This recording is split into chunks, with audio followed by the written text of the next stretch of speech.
Hey everybody, this is Kara Crossway Brindle, and I have my good friend Alex with us today. Hi, Alex. Hello.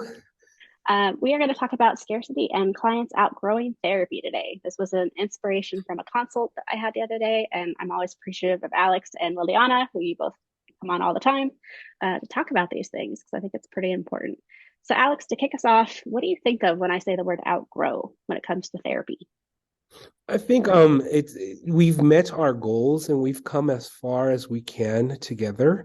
And it's time to move on. And so when I think it just and I don't necessarily think it's a bad thing. It just means we've done enough growth to where we can go on our separate ways, both client and therapist. Yeah, So I love that. Absolutely. And I think that the knee-jerk response is an emotional one, which is that it is negative. So I appreciate you saying like this could actually be a positive thing, a thing to right. celebrate. Because I think scarcity really keeps us holding on to clients when maybe it's time for them to transition or to move to something else. So much like what you just said, I think of clients who maybe are feeling a little stuck in the work. Maybe they've been with us for a while. Clients who've been with us for years, for example. Maybe they've been in maintenance for a while and we really just need to like take that next step to close.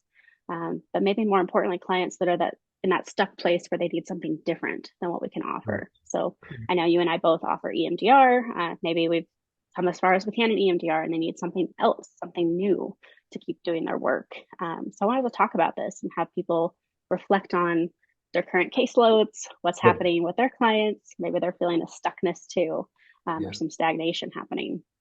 So And go ahead. I'm sorry. In my case, I had a situation where I had a client that we had very clear cut goals set, and we met each goal. And when we review it, it's like, so how do you feel about this goal? I feel like I've achieved it. Good. Are there any other goals that you would want to work on? And it almost seems like the compass is the treatment plan. And when there's like, no, I feel like I've met all my goals. So then how do you feel? What do you feel are your next steps? And it comes organically, and that's the piece that's beautiful. It's organic, especially when and I reference a lot treatment plans and service plans or treatment plans, whatever you guys refer to them as, because it serves like a compass for the client and for the clinician to see where are we going, what direction are we taking, and once they achieve it, it's the tangible evidence that they've met that goal, and it's time to Right. move on. Yeah, so it almost makes that conversation a little bit easier to have, right? When you have this Right, treatment plan to say, like, you've met all your goals, like, what do we do from now? Or where do we right, head from now?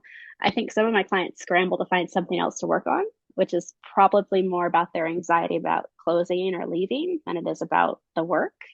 So I want to normalize that for viewers that sometimes your clients will be like, oh, I'll find something. Like, we've got something else we got to work on, or they're more reluctant to move into maintenance or discharge. But I think there's also, the experience of broaching this when a client isn't excited about the idea of transitioning or moving to something new. So I'm curious, Alex, how would you bring this up to a client that's not so comfortable going into the conversation of you've outgrown me as a therapist? I think it's time to talk about referrals. Like, how would you do that? I would definitely, first of all, talk about the strengths. What are some of the things that they've achieved? And then number two, also own the limitations. Like, you know what? We've come this far, and I recognize and realize that there are certain areas you identify that you can work on that's outside of the scope of my practice. And I think Khara or Liliana would probably work best with for you, or I have this great clinician that I think would be a good fit for you to work Mm, with them. I can do a warm handoff. I would definitely bring into play the strengths and the achievements in addition to the growth that they desire, and recognizing that I'm not a one-stop shop. I can't right. do it all. And there's other people, and be aware and own it and discuss it. Like I can say, for example, if I want to work on my financial goals, you know what? Clara is a great financial therapist, and I think she would be a perfect fit for you, because even though I can help you to a certain extent, the depth that you want to go into, she has the expertise. How Mm, about we explore this? Let me give you her email. Let me give you her website, and we'll discuss that as we come together next week. Almost like preparing the ground for yeah. termination.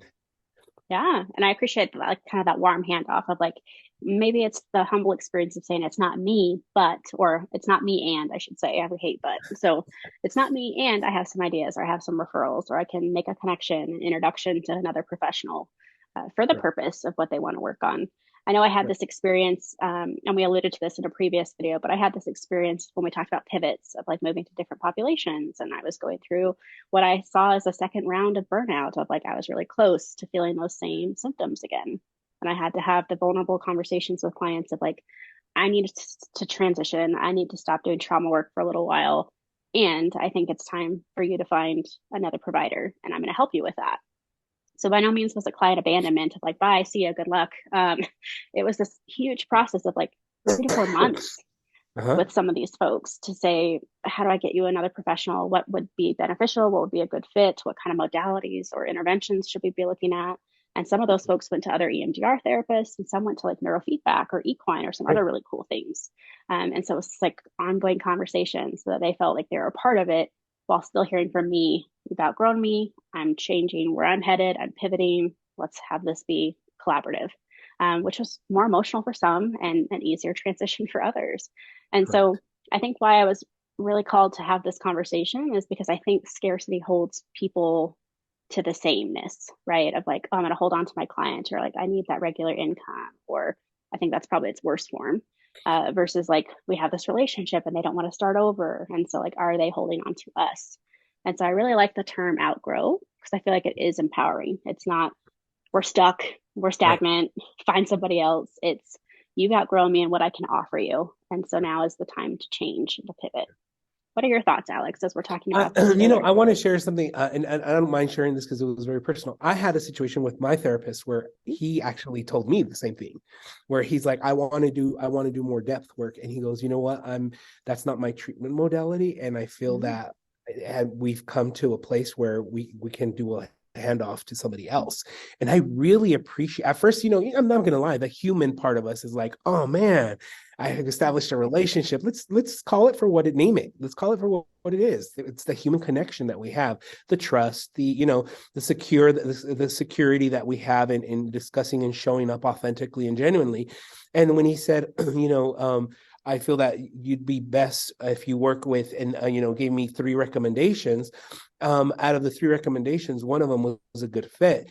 I really appreciated the fact that even though as a human I did feel we have to grieve, we're Mm-hmm. going to have to grieve. That's a realistic that's a reality for people in relationship, and whether professional or therapeutic. We establish a relationship, so they're going to grieve. Like, oh, I'm sad to see you go. Of They're course. going to be emotional, but I think they're going to be grateful. I was extremely grateful to this one therapist that told me, pretty much you outgrown me and referred me out, because it really allowed me to open my eyes to not get stuck. If I would have Mm-hmm. still been there, I wouldn't have not grown to where I am today. And so Yep. I can see the benefit, the benefit and the value that owning that